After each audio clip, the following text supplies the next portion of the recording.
This is the Sony A7CR full-frame mirrorless camera. This camera has a 61 megapixel sensor and in my experience captures lots of detail and does well in low light conditions. Sony has a large lineup of smaller sized lenses and third-party lenses that pair well with this camera, so that was part of my motivation for choosing it. I like that there are a lot of dials on the camera to control different functions. However, the exposure compensation dial I think is more difficult to turn than I would like. Oftentimes, it doesn't even turn if I don't hit it at the right angle.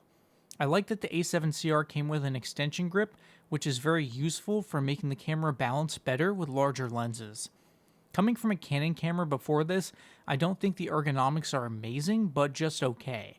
The A7CR has a lot of rough edges, literally compared to any of my Canon camera bodies. It's probably also a compromise of the smaller size. I was very impressed at the amount of detail you get out of 61 megapixels.